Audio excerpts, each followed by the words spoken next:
बिस्मिल्लाहिर्रहमानिर्रहीम। अस्सलामुअलैकुम। शेख फूड देसी किचन व्लॉग में आप सबका वेलकम। उम्मीद करती हूँ कि आप सब खैरियत से होंगे। एक नए व्लॉग में एक नई रेसिपी के साथ और बहुत ही मज़ेदार। आज हम बनाने जा रहे हैं दाल माश और दाल चने की बहुत ही मज़ेदार रेसिपी, जो कि 10 से 20 मिनट में बन जाती है। और इसको हम बनाएंगे प्रेशर में, जिसके लिए सबसे पहले हमने 1 कटोरी दाल माश ली है और आधा कटोरी हमने यहाँ पे चना दाल लिया है। इनको हमने एक बाउल में डाल लिया और दोनों को अच्छी तरह से हमने मिक्स कर लिया है। और मिक्स करने के बाद हमने इसको अच्छी तरह से धो लिया है। दालों के लिए ये बहुत ज़रूरी होता है कि दाल को अच्छी तरह से धोकर फिर इस्तेमाल किया जाए। तो यहाँ पे माशाल्लाह से ये अच्छी तरह से वॉश हो चुकी है। उसके बाद हमने इसको एक साइड पे रख देना है। उसके बाद हमने इसके लिए मसाला बना लिया, जिसमें हमने 2 टेबलस्पून लहसुन अदरक का पेस्ट लिया है, 2 अदद टमाटर लिए हैं जिनको हमने काट लिया, 3 से 4 अदद हमने सब्ज़ मिर्चें ली हैं। उसके बाद हमने यहाँ पे प्रेशर लिया, उसमें 3 चम्मच घी के डाले हैं और उसके बाद हमने इसमें लहसुन अदरक का पेस्ट शामिल कर दिया है। याद रखिए यहाँ पे हम फ्लेम लो टू मीडियम रखेंगे और बिल्कुल लो टू मीडियम फ्लेम पे हम इसको बनाएंगे तो ये बहुत ही अच्छी और मज़ेदार दाल बन के रेडी हो जाएगी। तो यहाँ पे हमने इसको ब्राउन कर लेना है, बहुत ज़्यादा ब्राउन नहीं करना, ना ही हमने बहुत ज़्यादा लाइट ब्राउन करना है। तो हमने यहाँ पे इसको ब्राउन कर लेना है। उसके बाद फिर हम इसमें और मसाले शामिल कर देंगे।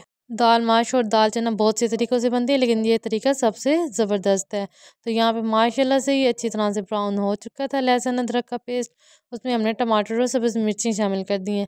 शामिल करने के बाद हम यहाँ पे 2 टेबलस्पून इसमें पानी शामिल कर देंगे और इसको अच्छी तरह से मिक्स करेंगे और इसको हम 5 मिनट के लिए ऐसे ही पकने देंगे। तो अगर अभी तक आपने मेरे चैनल को सब्सक्राइब नहीं किया तो अपने प्यारे प्यारे हाथों से मेरे चैनल को सब्सक्राइब कर लें और बेल आइकन को प्रेस करना मत भूलें, ताकि मेरी हर आने वाली नई वीडियो की नोटिफिकेशन आप लोगों तक बआसानी पहुंच सके।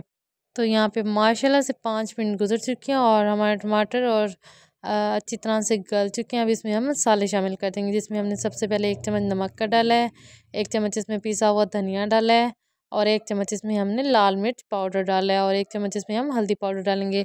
मिसालों की क्वांटिटी आप अपने टेस्ट के मुताबिक कम या ज़्यादा कर सकते हैं।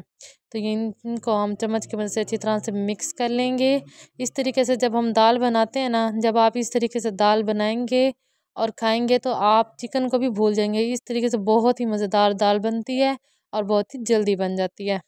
कम से कम ये आपने 2 से 3 मिनट इसकी अच्छी तरह से बुनाई कर लेनी है। और यहाँ पे इसकी बुनाई मुकम्मल हो चुकी थी, तो मैंने इसमें दाल माश और दाल चना शामिल कर दिया। इसको अच्छी तरह से मिक्स करेंगे और मज़ीद हम इसको 5 मिनट अच्छी तरह से भून लेंगे। 5 मिनट अच्छी तरह से भूनने के बाद आप देखेंगे जब ये दाल बनेगी बहुत ही जल्दी बन जाएगी। बहुत ही आसान तरीके है, आप इसको बहुत ही जल्दी बना सकते हैं और ये बहुत ही मज़ेदार बनती है। तो यहाँ पे देख सकते हैं किस तरह इसकी बुनाई अच्छी तरह से हो रही है। और फिर उसके बाद हम इसमें 1 मग पानी का शामिल कर देंगे। यहाँ पे माशाल्लाह से 5 मिनट गुजर चुके हैं और अब हम इसमें पानी शामिल कर देंगे, क्योंकि दाल हमारी अच्छी तरह से भून चुकी थी।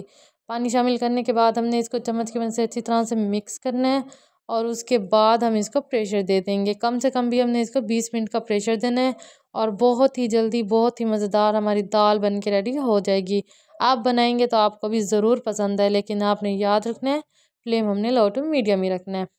तो यहाँ पे माशाल्लाह से हमने इसको प्रेशर दे दिया और यहाँ पे माशाल्लाह से 20 मिनट गुजर चुके हैं और दाल अच्छी तरह से बन के रेडी हो चुकी है। कलर देखें इसका बहुत प्यारा है, जब आप खाएंगे तो आपको भी बहुत पसंद आएगी। तो देख सकते हैं किस तरह दाल हमारी अच्छी तरह से बन के रेडी हो चुकी है। हमें घोटना मारने की भी ज़रूरत नहीं पड़ी। तो इसके बाद मैंने इसको एक बाउल में डाल लिया है। अगर रेसिपी पसंद आए तो एक प्यारा सा कमेंट भी ज़रूर कर देना है और चैनल को सब्सक्राइब भी ज़रूर कर देना है। वीडियो को यहीं पे करते हैं एंड कल मिलेंगे एक नए व्लॉग में एक नई रेसिपी के साथ। अल्लाह हाफिज़।